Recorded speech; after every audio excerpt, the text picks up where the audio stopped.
Please enjoy. There is beautiful food, glorious wine. The wind is blowing. The flies will also blow away. Enjoy. The first thing I'd just like to mention, those who want to do the first tour with Sabrina Hahn, it will be leaving after the Welcome to Country underneath that pergola that's in the middle of the sunken garden. So if you'd like to go on a tour with Sabrina, we've brought her all the way out of the radio and here live to do a couple of tours and give a little talk and share her knowledge, skills and experience.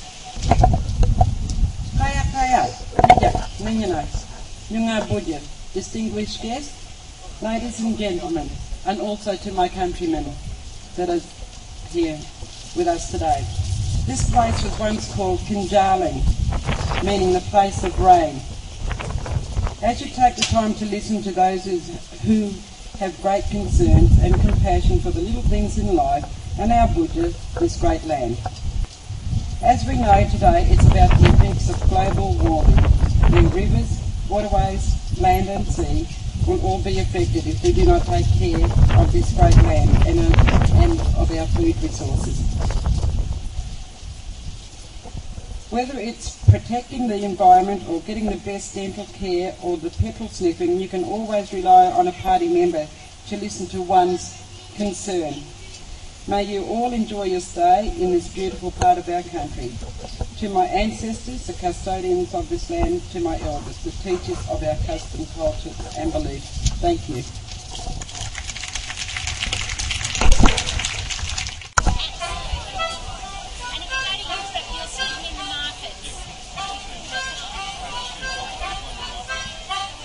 I'm sitting down here.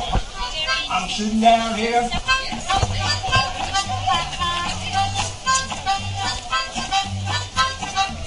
Yeah, an old tin shed, it serves myself. An old tin shed, it serves myself. Dismantle the tent there.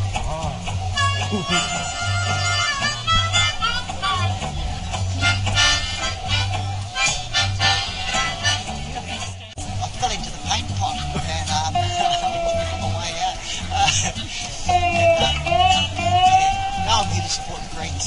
I want to see the Greens do really well in the next election. I read it as a feast, not GreenFest.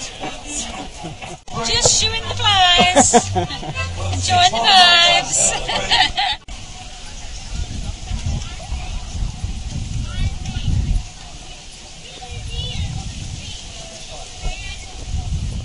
There's the pitch. Now see if you can guess when you got to roar, when you got to squeak, and when you got to go shh. There are dragons here and dragons there, dragons, dragons everywhere. Some so bold, beautiful, some so meek, squeak. I hope to meet one in my street. Through Fukushima and that area back in 2004, before the accident happened, knowing that Australian uranium is fueling a lot of these nuclear reactors. We then kind of moved on and did a series of walks through Europe and do some walks out in the goldfields area, just because the uranium mines aren't happening. We have the opportunity in Western Australia to stop that, like we have the opportunity to stop a lot of other things, but we really need to come together. And it's been an amazing journey. We started with a 10-week walk from Wiluna to Perth, and it was just incredible. And there's people here from Denmark and Albany, and the Great Walk Network from this area really helped us get that started. Leonora, so I'm tribal background. I'm a Ngalia man. That's my tribe language group. But Goldfields Aboriginal people are generally called Wangais or Wangata. And on our country, we've had mining for well over 100 years, as some of you would appreciate, and we've basically witnessed the whole-scale sort of degradation that mining provides, and not a lot of those returns in jobs and the economies that are promised by industry and government. Now, one of the things, and of course with uranium mining, we basically have uranium deposits from Kalgoorlie, or just south of Kalgoorlie, all the way up through the outback Western Australia right up to the Kimberley. So once uranium mining takes off in Western Australia, the entire outback region of Western Australia will become a radioactive wasteland. So our commitment really is to ensure that uranium mining does not occur in Western Australia at all. I'm sitting down here on the farm. I'm sitting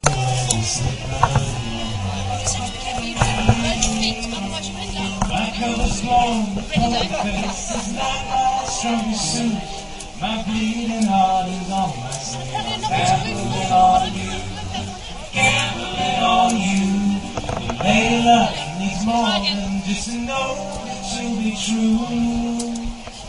She's speaking like And you know, it's a bit like the Green Party and the other political parties. It's a juggling act, and you just have to keep trying. You'll get there again.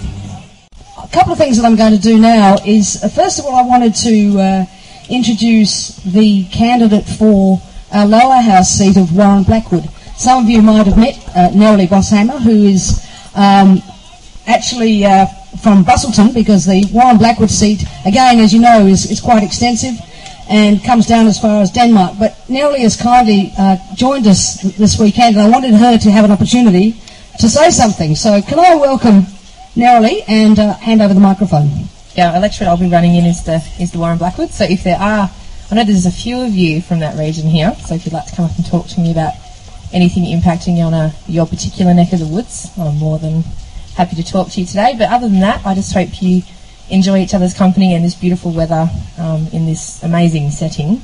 And yeah, have a good afternoon.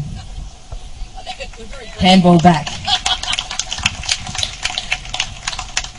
Nerilee's been very modest. Nerilee is works in catchment management and has excellent background in terms of looking after the country and working with the community. She's a fantastic candidate to get on board. So thanks, Nerilee, for your contribution, and let's hope that Nerilee can knock off that nice Mr. Redman and give him what for, I reckon. Now it's my great pleasure to introduce Sabrina Hahn. Giz, actually it was great. That's the first time I'd met Giz, and I thought, great, here's a woman that calls a spade a bloody shovel. It was so we kind of hit it off straight away, really. And in fact, I have been told that if I was any more down to earth, I'd be a bed of compost, which I think is a wonderful compliment, really. I'd really like to thank Pam and Murray for having me and allowing me to go through their whole range of wine last night. We've got some fabulous producers here today. I went to the markets this morning and stuffed my face with anything that was edible. And your local producers here just produce 5-star, high-quality products. So I think it's really important for all of us to actually support our producers. So basically, doing things organically is really just common sense more than anything. And remember that everything in a garden has an effect on something else. You want insects into your garden. Even if you use organic pesticides like the oils or the garlic sprays or the soap sprays, if that actually gets on beneficial insects, it will kill them as well. So the best thing that you can ever have in your garden shed as an organic gardener is a magnifying glass.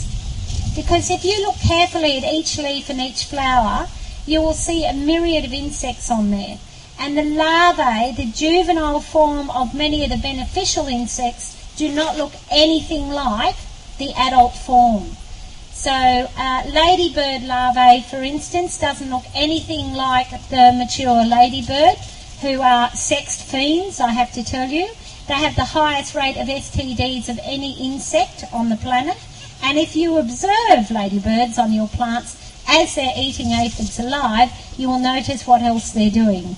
And they do a lot of it, which is why they can eat up to 250 aphids a day, which they do on the run, kind of thing.